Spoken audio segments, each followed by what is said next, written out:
जय भीम। साथियों, आप सभी साथी पहले इस उत्तर प्रदेश के मुख्यमंत्री आदित्यनाथ योगी जी का भाषण सुनिए। उन्होंने बाबा साहब को लेकर क्या विचार दिया, जो बाबा साहब के बनाए हुए संविधान को खत्म करना चाहते हैं। आप लोग पहले आदित्यनाथ योगी का भाषण सुनिए, वो क्या बोल रहे हैं बाबा साहब को लेकर। बाबा साहब भीमराव अंबेडकर ने एक बात कही थी, और वो बात उन्होंने कही थी कि अगर जीवन में आगे बढ़ना है तो चुनौतियों से भागना नहीं, बल्कि उसका सामना करने से ही हम उस समस्या का समाधान का रास्ता भी निकाल पाएंगे। याद करिए, आज तो काफी परिवर्तन हुआ है। समाज, पूरी व्यवस्था, सरकारें सब आपके साथ में खड़ी होती है।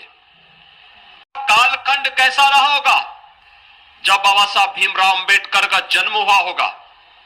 उस समय छुआछूत और अस्पृश्यता की भावना, स्कूल में भी इस प्रकार की भावनाएं थी, प्रवेश में इस प्रकार की भावनाएं थी, जीवन के प्रत्येक क्षेत्र में आगे बढ़ने के लिए एक भावना थी।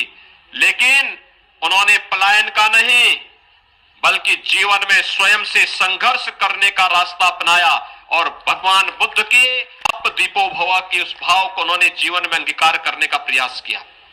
और वही कारण है कि आज केवल भारत नहीं, बल्कि पूरी दुनिया में जहां कहीं भी गरीबों की बात होती है, वंचितों की बात होती है,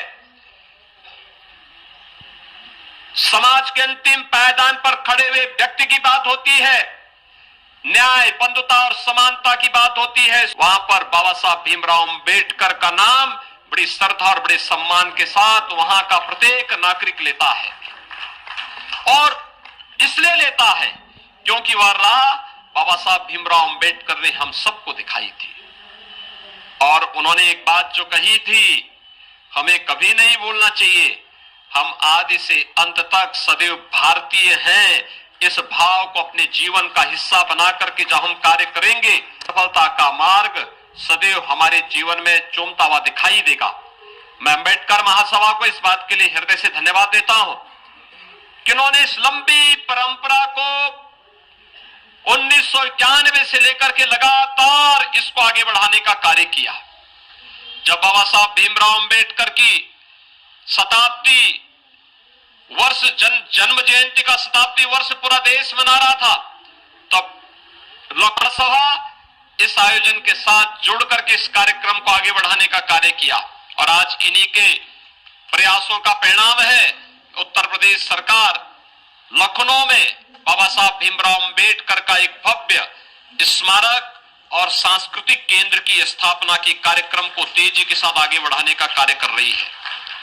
मेरा विश्वास है कि अगला कार्यक्रम जब हम लोग, तो वह कार्यक्रम उसी केंद्र में स्थापित होगा जहां पर अपना ऑडिटोरियम होगा, जहां पर बाबा साहब भीमराव अंबेडकर पर शोध करने के लिए हमारे युवाओं के लिए स्कॉलरशिप की व्यवस्था होगी, जहां पर बाबा साहब भीमराव अंबेडकर ने अपने समय में सबसे बड़ा 50,000 से अधिक पुस्तकें मौजूद थी, जहां पर इस प्रकार का पुस्तकालय होगा, जिस पुस्तकालय के माध्यम से हम वर्तमान पीढ़ी को और भावी पीढ़ी के लिए एक नई प्रेरणा और प्रकाश के लिए बाबा साहब भीमराव अंबेडकर जैसे महान व्यक्तित्व को उनके सामने रख करके उन्हें आगे बढ़ने के लिए प्रेरित कर पाएंगे। आज के इस अवसर पर मैं एक बार फिर से अंबेडकर महासभा को विषम परिस्थितियों में जूझते हुए, कार्य करते हुए, आगे बढ़ते हुए जिस प्रकार के प्रयास किए जा रहे हैं, इसके लिए उन्हें हृदय से धन्यवाद देता हूं। और मैं उन्हें आश्वस्त करता हूं कि सरकार बाबा साहब भीमराव अंबेडकर के सपने को साकार करने के लिए पूरी प्रतिबद्धता के साथ कार्य करेगी। उन्हें हर प्रकार से उन्हें सम्मान देने और उनकी भावनाओं के अनुरूप उत्तर प्रदेश में एक भेदभाव से रहित एकता और समानता की स्थापना के लिए पूरी प्रतिबद्धता के साथ कार्य करते हुए हम लोग मिलकर के नए भारत का, नए उत्तर प्रदेश के निर्माण में हम सब अपना योगदान देंगे। मैं आज के इस अवसर पर प्रदेश शासन की ओर से बाबा साहब भीमराव अंबेडकर जी को कोटि कोटि नमन करते हुए भारत को, एक स्वतंत्र भारत को कैसा भारत बनने, इस प्रकार की दिग्दर्शिका के रूप में भारत के संविधान को प्रदान करने वाले बाबा साहब भीमराव अंबेडकर जी को प्रदेशवासियों की ओर से विनम्र श्रद्धांजलि भी अर्पित करता हूं। भाइयों बहनों, हम सब इस बारे में जानते हैं कि भारत के संविधान में समान, न्याय और बंधुत्व की भावना का जो भाव डॉक्टर भीमराव अंबेडकर जी ने भारत के नागरिकों को दिया है, उन भावनाओं का परिणाम है कि दुनिया के अंदर सबसे बड़े लोकतंत्र के रूप आज भी भारत दुनिया के लिए न केवल एक आश्चर्य बना हुआ है बल्कि एक नई प्रेरणा के साथ आगे बढ़ रहा है। हम सब आभारी हैं प्रधानमंत्री मोदी जी के, जिन्होंने बाबा साहब भीमराव अंबेडकर जी को सर्वाधिक सम्मान दिया। बाबा साहब भीमराव अंबेडकर की पंच मऊ छावनी मध्य प्रदेश में, दीक्षा भूमि नागपुर में, चैत्य भूमि मुंबई में।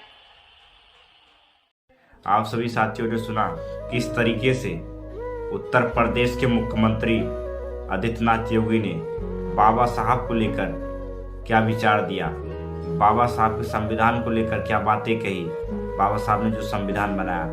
लेकिन आज असल में ऐसा कुछ नहीं है। आज बीजेपी सरकार लगातार बाबा साहब के बनाए हुए संविधान को खत्म करना चाहती है, उनके ऊपर लगातार हमला कर रही है संविधान के ऊपर। और ये आदित्यनाथ योगी जो उत्तर प्रदेश के मुख्यमंत्री हैं, वो कह रहे हैं कि बीजेपी सरकार बाबा साहब के सपनों को पूरा कर रही है, बाबा साहब के विचारों को आगे बढ़ाने का काम कर रही है। असल में ये बहुजन समाज के लोगों को गुमराह करने का काम कर रहे हैं। आप लोग इस बात को याद रखिए। देखिए किस तरीके से आज इस देश में शिक्षा तबाह की गई, किस तरीके से किसानों के ऊपर लाठीचार्ज किया जा रहा है, किसानों के ऊपर कीलें लगाई जा रही हैं, किस तरीके से समाज गरीब शोषित मजलूमों के ऊपर, शोषितों के ऊपर अत्याचार किया जा रहा है। इस देश में जाति को लेकर मारा जा रहा है।